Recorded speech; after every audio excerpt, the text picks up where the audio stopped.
This is Maria Roxanne Nicolas reporting for Module 7, Evaluation Design Methods, Part 7 of 12 for Section D reporting under Development Communication 208.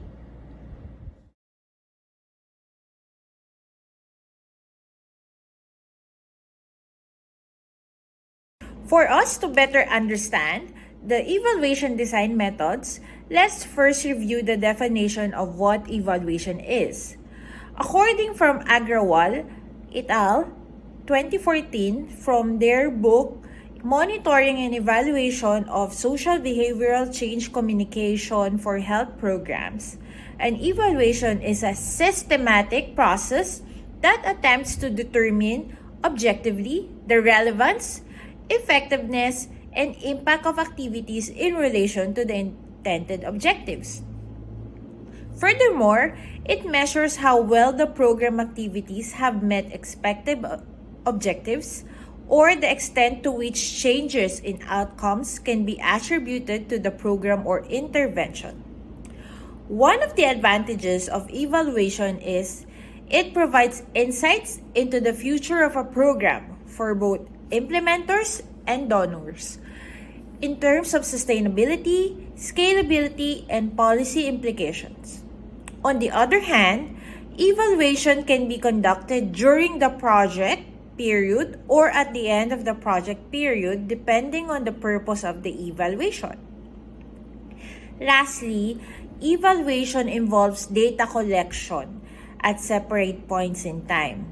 This may be baseline, midline, and endline surveys. The baseline surveys are data collected before the project implementation, whereas the midline data collection happens anytime at the middle of the project evaluation. And lastly, endline surveys are done after the project implementation.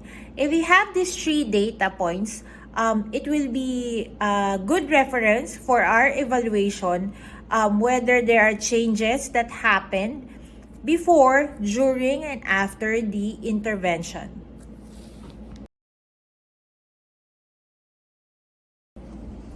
Randomized control group or classical experimental design.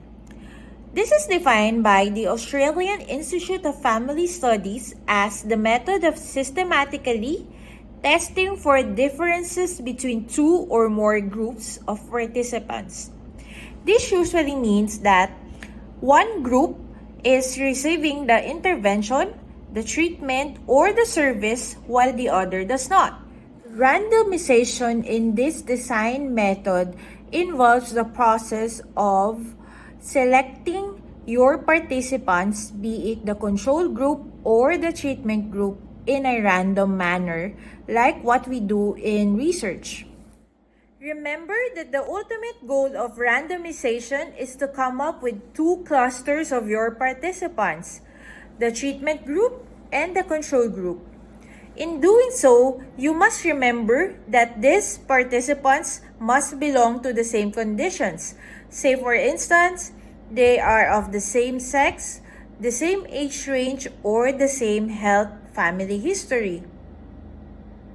Now that we have our subjects, the control group and the treatment group, as well as important evaluation data points such as the baseline data and the midline or endline data, we can now process this information and do our analysis.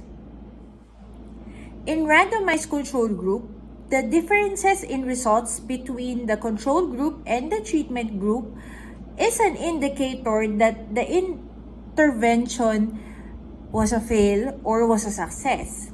Say for instance, if there are no positive changes or very minimal changes of the treatment group as compared to the control group that did not receive any intervention, then it is safe to say that the program was a fail. However, if there is a positive change or the expected outcome of the project was met for the treatment group, then it is safe to say that the program was a success. The pretest and posttest evaluation design under no control group is defined by the Australian Institute of Family Studies as something that examines the effect of the implementation without the use of any comparison groups. In this way, the data is immediately collected before and after the program implementation. In this evaluation design, the critical data points that we can use to evaluate our program are the results from the pretest and the posttest that we've done. In this evaluation design, the critical data points that we can use to evaluate our program are the results from the pretest and the posttest that we've done. In this evaluation design, comparing the pre-intervention and the post-intervention measurements would allow the evaluator to identify the success or the failure of the project. Lastly, for the post-test and control group with no pretest, the design would be like this according from Agrawal et al. 2014. The post-experimental measures of the outcome are compared with the measures of the control group. No baseline data is collected from either group and no random allocation is involved in assigning subjects in the experimental and control group. In summary, evaluation as an exercise is a key step for implementers or donors to have an insight of what went well and what needs to be improved. Also, what are the activities that can be replicated and what should not be repeated again? There are different types of evaluation methods that project implementers can use for them to review their programs.